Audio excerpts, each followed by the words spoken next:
Welcome back, everyone. Ready for round 2 of our deep dive into the advent of divine justice. I know I am. Last time, remember we were kind of blown away by Shoghi Effendi's message to the North American Baha'i community, right? Yeah. All those successes and the massive tasks ahead of them, and that whole idea of divine justice running through it all. It really is a document you can keep coming back to. And like you said, always find something new in it. Exactly. So this time we're going even deeper. Yeah. Like chapter by chapter, really unpacking the core concepts. Sounds like a plan. Let's do this thing. Mm-hmm. So chapter 1, it paints this picture of a community, the Baha'i community, going through some really tough trials. Yeah. But at the same time, they're thriving. It's kind of a paradox, isn't it? Yeah, it is. It's a brilliant contrast that Shoghi Effendi's drawing. You've got this world that's in turmoil. Right. Like, think about it. The 1930s, Europe's a mess. The Baha'is in Persia, they're facing intense persecution, like their existence is threatened. Yeah, it's heavy stuff. But then in the middle of all that, you've got the North American Baha'i community, and they are flourishing. It's like watching a flower bloom in a storm. It's a powerful image, isn't it? And it really makes you appreciate how strong and resilient this community was.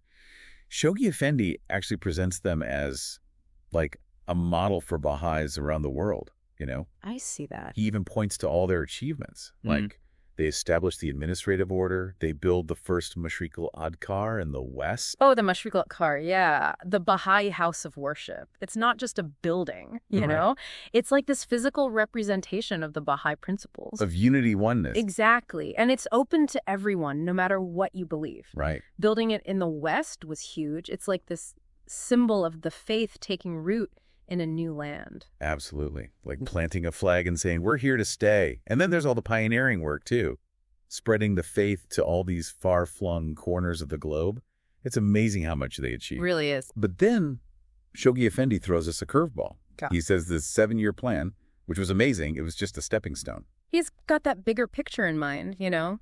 The 7-year plan was about, like, solidifying the community, getting organized. But Shoghi Effendi sees this as the foundation for something much grander, a global mission. Wow. To bring the Baha'i teachings to literally every corner of the world. It's hard to even grasp the scope of that. Yeah. Going from establishing local communities to, like, a worldwide mission. It's kind of overwhelming, isn't it? But Shoghi Effendi doesn't leave us hanging. Thank goodness. He offers a critical insight. It's woven through the entire letter, actually. And it is this. True progress for both the Baha'i community and the world hinges on something deeper, the inner transformation of individuals. So it's not just about outward expansion. It's about changing ourselves from the inside out. Exactly. And he's careful to say that just because the Baha'i community is doing well in North America doesn't mean that's how all of American society is. He sees the Baha'i faith as this force for creating something totally new, a new race of men, he calls it. A new race of men. Yeah. Okay, that needs some explaining. Yeah. It's a powerful metaphor, though. It's about breaking free from the limitations of our current social structures, all the things that divide us, nationality, race, class, all of it. Shoghi Effendi is talking about building a society based on unity, justice, love. It's pretty radical, especially back then. So how does this new race of men come about? Where do we even begin? Well, Shoghi Effendi, he gives us this roadmap. He focuses on 3 key virtues, and he calls them weapons. Weapons. Yeah, weapons for social and spiritual transformation. Okay, I'm intrigued. So what are these weapons, these powerful virtues? He starts with moral rectitude. He emphasizes how important it is, especially for the people elected to lead the Baha'i community. Their integrity, their honesty, their commitment to justice, those are the building blocks for a new kind of leadership. And this goes right back to the concept of divine justice. Absolutely. It's not just some abstract idea. It's supposed to be embodied in how the Baha'i community functions, from the ground up. Exactly. Shoghi Effendi even quotes Bahá'u'lláh, who says that honesty, trustworthiness, fairness, righteous deeds, these are the bedrock of a just and flourishing society. It's so practical, isn't it? We're not talking about vague ideas here.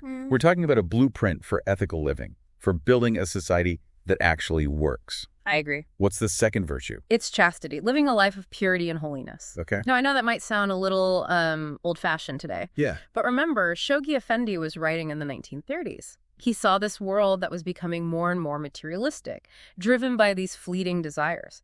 And he saw the Baha'i teachings as the antidote. So how does he define chastity and holiness? What does that actually look like in everyday life? It's about striving for modesty, purity, temperance, and having control over your desires. It's not about suppressing our desires, but about channeling them in a way that aligns with our spiritual purpose. So living a balanced life, recognizing that there's more to life than just stuff. Yes, and it's not about rigid rules, but about principles that guide us towards a life that's meaningful and fulfilling. Which brings us to the third virtue, which is, well, it might be the most challenging one. Oh. Freedom from prejudice. All right, let's talk about prejudice. This is where things get really interesting, I think, especially considering the context. The 1930s, North America, racial prejudice was everywhere, deeply ingrained in society. And here comes Shoghi Effendi advocating for the oneness of humanity and the eradication of all forms of prejudice. It was radical, revolutionary even for its time. And he doesn't just talk about tolerance, he goes further. He highlights the importance of actively promoting the inclusion and participation of minorities. He was way ahead of his time, like decades before the Civil Rights Movement. And he backs it up with quotes from both Bahá'u'lláh and Abdu'l-Bahá, talking about the beauty of diversity, the importance of unity between races, and the horrible consequences of prejudice. It's a message that's just as urgent and relevant today as it was back then. Absolutely. Yeah. Okay, so we've got these three powerful virtues: moral rectitude, chastity, freedom from prejudice. They're like the pillars of this new race of men that Shoghi Effendi talks about. But how do we go from individual transformation to actually changing the world? That's the question, isn't it? That's a big one. That's where we'll pick up in the next part of our deep dive. We'll explore how these virtues become the driving force behind the 7-Year Plan's teaching campaign, and how they lay the foundation for a more just and unified world. Ooh, I can't wait. Stay tuned, everyone. All right, so to recap, we've got these three powerful virtues: moral rectitude, chastity, and freedom from prejudice. Right. Like we were saying, they're like the pillars of this new race of men that Shoghi Effendi keeps talking about. But how do we get from changing ourselves to changing the whole world? Well, Shoghi Effendi connects these virtues directly to the 7-Year Plan's teaching campaign. Remember how we were saying like a stepping stone? Yeah. Here's where we see those stepping stones lead to a whole new level. So these virtues we cultivate, they become the fuel for the community's actions. It's amazing, right? He's saying that if we want to transform the world, we have to start with ourselves. And that change has to be deep, go to the very core of who we are. But Shoghi Effendi doesn't just stop at individual transformation. Right. He puts a lot of emphasis on the importance of everyone getting involved in spreading the Baha'i teachings. It's not just about a few people. It's about everyone stepping up. Yeah, this is where we see the principle of universal participation. It's recognizing that every single person has something unique to contribute, a role to play in this global mission. Yeah, sometimes I think, what can I do to make a difference? It all seems so huge. But this idea that everyone has a part to play, it's really empowering. Definitely. And Shoghi Effendi actually gives practical advice on how to teach. He talks about direct and indirect approaches, using things like clubs and exhibitions, and most importantly, tailoring your approach to the individual you're talking to. That's so important, recognizing that everyone's on their own path, and what works for one person might not for another. It makes me think, what are my skills, my interests? How can I use them to share these teachings with others? That's exactly the question he wants us to ask. Find our own unique way to contribute, bring our talents to the table. And it's not just about quantity, it's about quality. It's about being genuine, letting our understanding of the teachings shine through. But Shoghi Effendi doesn't just focus on teaching. He lays out a pretty ambitious plan for expanding the Baha'i community too. Right. Remember those goals from the first 7-year plan that weren't finished? Yes. He brings them back into focus. He does. He reminds North American Baha'i that there are still states and provinces without Baha'i communities. And then, well, there's this big one: expanding the faith into Latin America. Wow, now that's a huge undertaking. It makes me wonder what the challenges were in bringing the Baha'i faith to a whole new continent. It's not just the geography, it's the language, the culture, everything. It's a monumental task, but Shoghi Effendi doesn't shy away from it. He sees it as crucial to fulfilling Abdu'l-Bahā's vision for the spread of the teachings throughout the Americas. And, he actually quotes some really inspiring passages about the power of one person to make a difference. Oh, I love those. It's a reminder that we shouldn't underestimate the impact of our actions. The ripple effect, right? Exactly. One person inspires another, and then before you know it, you've got a whole wave of change happening. It's incredible to imagine. But there's something else. Shoghi Effendi keeps coming back to America's role in the world. He seems to see this country as having a special destiny, a unique capacity for greatness. I see that too. He dedicates a whole chapter to it, quoting Abdu'l-Bahá's words about America's potential to be a leading force for peace and unity in the world. It's a powerful vision, but it also makes you think, how has America lived up to that potential? What role can we play as individuals and as a community in helping America realize its destiny? It's the question, isn't it? Shoghi Effendi doesn't give a step-by-step guide, but he does give us a framework. He reminds us that the transformation of America and the world depends on that inner transformation we talked about earlier, embodying moral rectitude, chastity, and freedom from prejudice. It's like he's saying, okay, we talked about the big picture, now let's bring it back to ourselves. What can we do right now to make a difference? Right. It's about aligning our actions with the principles of the Baha'i faith, striving to be agents of change in our own spheres of influence. No act of kindness, no effort to promote understanding is too small. And he also reminds us that the ultimate triumph of the Baha'i teachings is inevitable.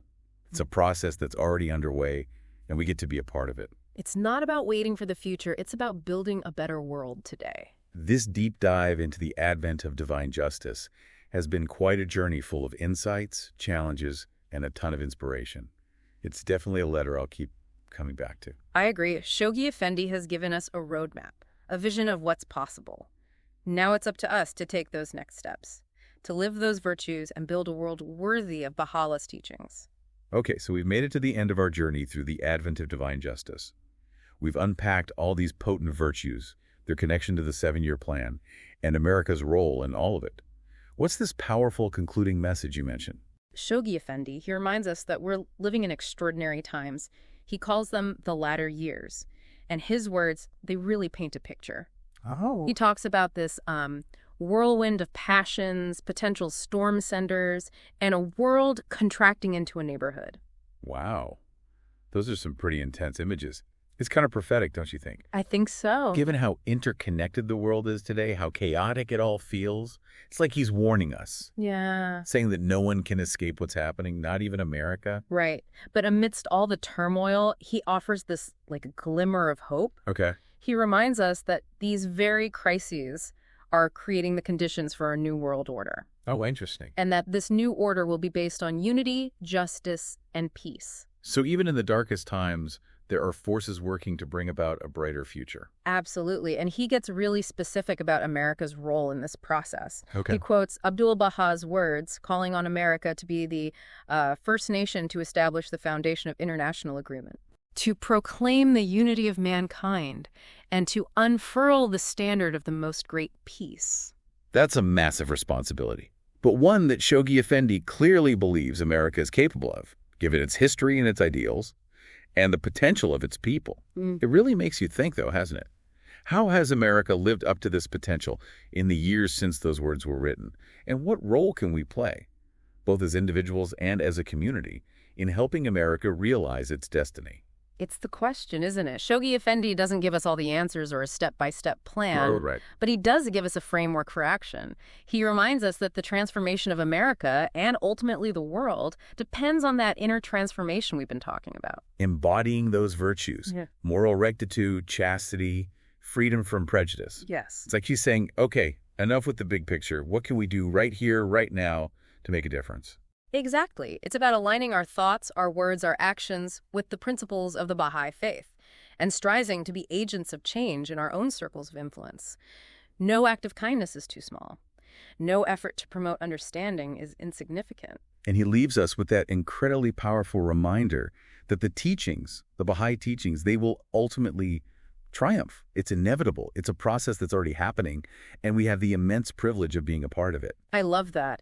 It's not about waiting for some far-off future. It's about engaging in the work, building that better world right now. This deep dive into the advent of divine justice has been such a journey, full of insights, challenges, and a ton of inspiration. It's a letter I know I'll keep coming back to. Me too. Shoghi Effendi has given us a roadmap, a vision of what's possible, and it's up to us to take those next steps, to live those virtues, and to contribute to building a world worthy of Baha'u'llah's teachings. Beautifully said. Thank you for joining us on this deep dive into the advent of divine justice. Keep exploring, keep learning, and keep striving to be a force for good in the world. We'll see you next time for another fascinating exploration.